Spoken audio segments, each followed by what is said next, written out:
Assalamualaikum warahmatullahi wabarakatuh. Perkenalkan, nama saya Sela Rosita Sari, berasal dari kelompok 5 yang akan mempresentasikan tentang Al-Quran. Yang beranggotakan, saya sendiri Sela Rosita Sari, 2 binti Khairiyah, dan 3 Adelia Arfianti. Pengertian Al-Quran. Menurut bahasa, Al-Quran dalam bahasa Arab merupakan masdar dari kata qara'a yang berarti bacaan dan atau apa yang ditulis padanya. Menurut istilah, Al-Quran adalah firman Allah yang bersifat mukjizat sebagai bukti kebenaran atas kenabian Muhammad SAW yang diturunkan kepada Nabi Muhammad SAW yang telah tertulis di dalam mushaf yang sampai kepada kita dengan jalan mutawatir dan membacanya dipandang sebagai ibadah. Al-Quran juga sebagai kitab suci yang diwahyukan kepada Nabi yang mengandung petunjuk-petunjuk bagi umat manusia. Keautentikan Al-Quran. Al-Quran Al-Karim memperkenalkan dirinya dengan berbagai ciri dan sifat. Salah satunya adalah bahwa ia merupakan kitab yang keautentikannya dijamin oleh Allah, dan ia adalah merupakan kitab yang selalu dipelihara. Demikianlah Allah menjamin keautentikan Al-Quran. Jaminan yang diberikan atas dasar kemahakuasaan dan kemahatauannya, serta berkat upaya-upaya yang dilakukan oleh makhluk-makhluknya, terutama oleh manusia. Setiap muslim percaya bahwa apa yang dibaca dan didengarnya sebagai Al-Quran tidak berbeda sedikitpun dengan apa yang pernah dibaca dan didengarkannya oleh Rasulullah SAW dan yang didengar serta dibaca para sahabat Nabi SAW. Prinsip penetapan hukum dalam Al-Quran. 1. Tauhid. Tauhid merupakan fondasi ajaran Islam. Manusia menyaksikan bahwa tidak ada sesuatu pun yang layak disembah selain Allah Subhanahu wa Ta'ala, dan tidak ada pemilik langit, bumi, dan isinya selain daripada Allah Subhanahu wa Ta'ala, karena Allah Subhanahu wa Ta'ala adalah pencinta alam semesta dan isinya sekaligus pemiliknya, termasuk pemilik manusia dan seluruh sumber daya yang ada. 2. Keadilan. Keadilan merupakan ketetapan Allah Subhanahu wa Ta'ala bagi alam raya ciptaannya. Keadilan adalah prinsip yang merupakan hukum seluruh sejagat raya. Melanggar keadilan adalah melanggar hukum. Dosa ketidakadilan akan mempunyai dampak kehancuran tatanan masyarakat. Segala tindakan manusia harus memenuhi rasa keadilan. Hal ini dalam rangka menjaga kelestarian kehidupan umat manusia. Amar ma'ruf nahi mungkar. Prinsip amar ma'ruf bermakna hukum Islam digerakkan untuk merekayasa umat manusia menuju tujuan yang baik dan benar yang dikehendaki oleh Allah Subhanahu wa Ta'ala. Amar ma'ruf berfungsi sebagai sosial engineering, sedangkan nahi munkar berfungsi sebagai sosial kontrol.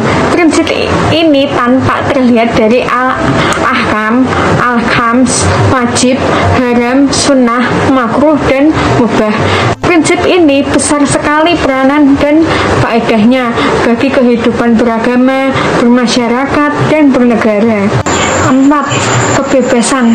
Al-Hurriyah merupakan kebebasan atau kemerdekaan secara umum, baik kebebasan individu maupun kelompok. 5. Persamaan. Prinsip persamaan dalam hukum Islam mengandung aspek yang luas.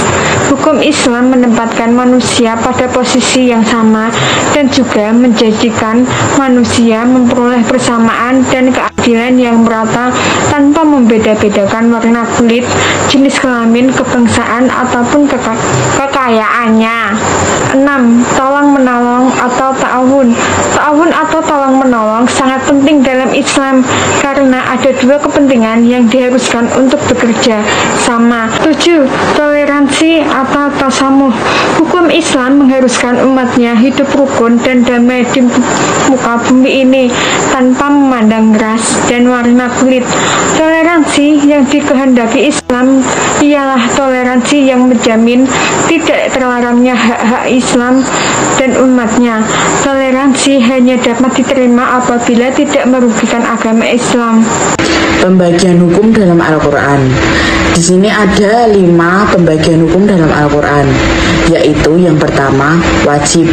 Dikatakan wajib apabila mengerjakan perbuatan akan mendapatkan pahala. apabila meninggalkan kewajiban akan mendapatkan siksa atau dosa, kecuali bagi orang yang tidak mengetahui ilmu atau aturan. Yang kedua, sunnah atau mandub, yang artinya secara bahasa berarti madu atau yang dianjurkan. Bagi orang yang melaksanakan akan mendapatkan ganjaran karena kepatuhannya, dan jika ditinggalkan tidak mendapat ancaman dosa. Yang ketiga, yaitu haram. Haram secara bahasa berarti dilarang. Secara terminologi usul fikih, kata haram berarti sesuatu yang dilarang oleh Allah Subhanahu wa Ta'ala dan Rasul-Nya. Yang keempat, yaitu mubah, yang artinya secara bahasa mubah diartikan sebagai segala sesuatu yang diperbolehkan. Dan yang kelima, yaitu makruh, yang artinya dalam usul fikih makruh adalah sesuatu yang dianjurkan syariat untuk meninggalkannya. Jika ditinggalkan akan mendapat ujian, apabila dilanggar tidak mendapat dosa.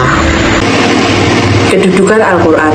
Al-Quran sebagai kitab Allah Subhanahu wa Ta'ala menempati posisi sebagai sumber pertama dan utama dari seluruh ajaran agama Islam, baik yang mengatur hubungan manusia dengan dirinya sendiri, hubungan manusia dengan Allah Subhanahu wa Ta'ala, hubungan manusia dengan sesamanya, dan hubungan manusia dengan alam.